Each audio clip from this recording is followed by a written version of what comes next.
Good afternoon. צדיקים מלאכתם נעשית בידי אחרים, באופן חלקי. I think what we have heard here now is quite clear. There is a challenge, and the challenge is for us to see if we can maintain a tradition that will be for the equal dignity of women and within a Jewish society and culture.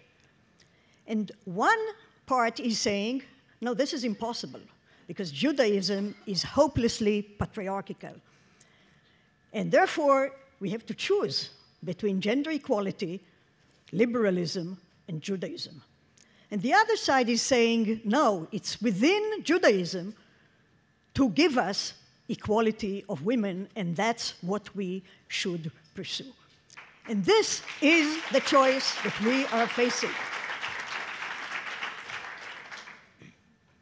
Now, I believe that the people who are sitting here are all united in the wish that Jews will remain Jews because they think that Judaism is important.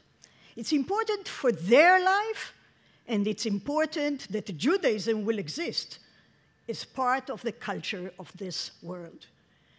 Now, in this sense, we all, Jews of all persuasions, we all need to think how we together are going to work so that Judaism can be a relevant force in our life and in the life of all Jews of whatever persuasions and in the civilizations of the modern world as we find it.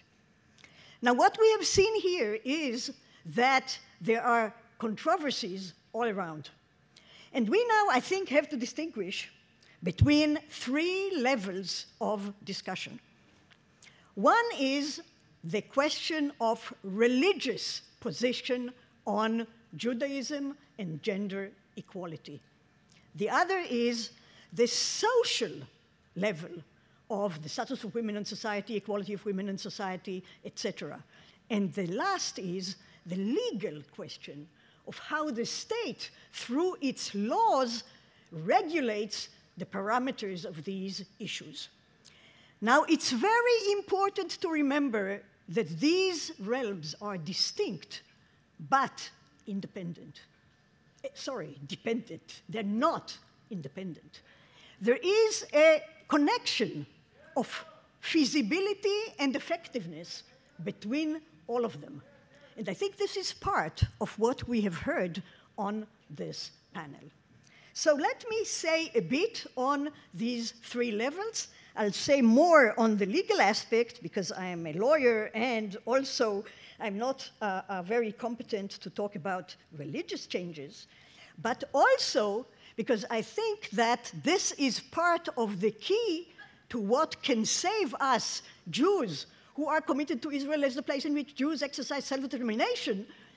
We are committed to this vision because Israel, as a state, working through its laws, can give us a key to maintain the pluralism of religion and perspectives on Judaism without coercing the freedom of the Orthodox, the ultra-Orthodox, the Reform, and the non-religious Jews to maintain their own perspective on Judaism.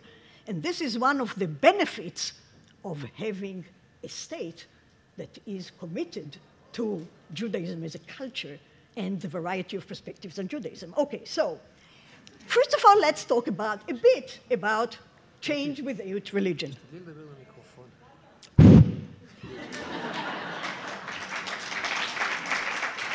She's not going to start from the beginning, but at the end, you'll hear what she says. Okay. First of all, can we change religion? We saw, A, that there are different answers to this question, and B, that the answers are not going to end. And the answer is within religion. It's not only Orthodox versus Reform, it's Orthodox versus Orthodox. We're not going to talk about the debates about marriage and divorce and conversion and Shemitah and everything that are within Orthodoxy. And this debate is going to continue. As a lawyer and a person doing jurisprudence, I can tell you that there is no viable legal system, even a divine legal system, that does not change. Saying that there is no change in halakha is misleading conceptually, immanently, because of the concept of law. But there is a serious question about how you change law without offending the sense of tradition. This is an internal debate within Jewish law and halakha, and it will continue. Luckily, the state of Israel isn't and shouldn't be bound by that internal religious debate. Now, social change. I think we've heard it twice, and I think it's true, and I think it's critical to remember that. There will be no social change in Israel, and maybe not even legal change in Israel, unless their religious leadership either endorses it or at least does not oppose it.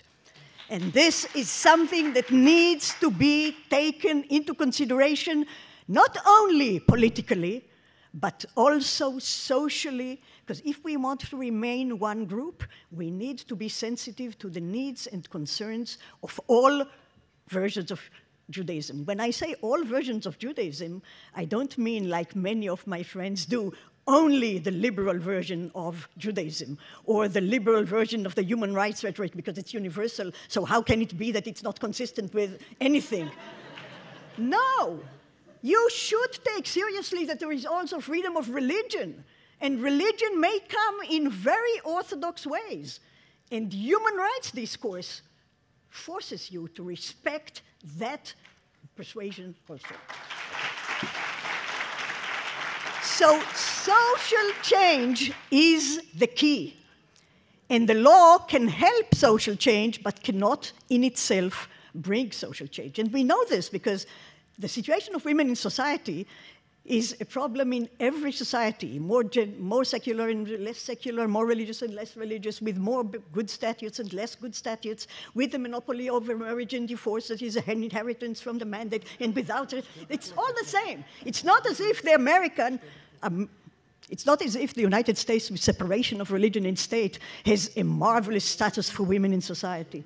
We have a struggle that is universal, and we have to do it from our emotional and normative resources. And Judaism, as we have heard, has it all in it. We need to continue the struggle. Now, what do we do about the law? I'm told that I'm almost on my way out. Okay. The law... You will sit here, you're not going Yes. Didn't I tell you that she's going to take a revenge? So now we're talking for 2 minutes about the law. 1 minute. 1 minute. What do we do about the law? There are terrible things in the Israeli legal systems. I'm not going to go into their history. I think the way to go about the law is these two documents. The Gavison Meidan, can't talk about everything, so here it is. Gavison Meidan is an agreement between me and Rabbi Yaakov Medan, not a Reform Jew, very Orthodox Jew, on how we should use the law to deal with our controversies on who is a Jew, marriage and divorce, kashrut and everything. And I think everyone could be happy just because not everyone will have everything that they want. So that's good. And the other one is marriage and divorce, which is a serious problem. Now, marriage and divorce is not only a serious problem in Israel. When Jews marry in the United States of America, the famous place with separation of state and church, and then when the woman wants a divorce and she wants to remarry and she didn't have a get, she is in trouble. Because if she's Jewish, even if she's not Orthodox, she doesn't want her children to be mamzerim, so she needs a get. And she succeeded in enlisting the New York secular law to give her sanctions so that her husband, who now has the bad power to keep her captive in a marriage that she doesn't want and he doesn't want, but he wants her captive, she can have legal, civil sanctions to make him do the right thing. So that's what we should do, and we should distinguish. It's not against Judaism. It's for the law to grant the rights of women, the rights of men, the rights of everyone, and the freedom of people to marry and divorce according to their culture and the way they see fit. And this is not against Judaism. This is a way for the law of this country to facilitate the fact that we, people who care about being Jews in all kinds of ways, can creatively pursue within the law of the state our rich vision of how to connect past, tradition, present, and future tomorrow. Thank you.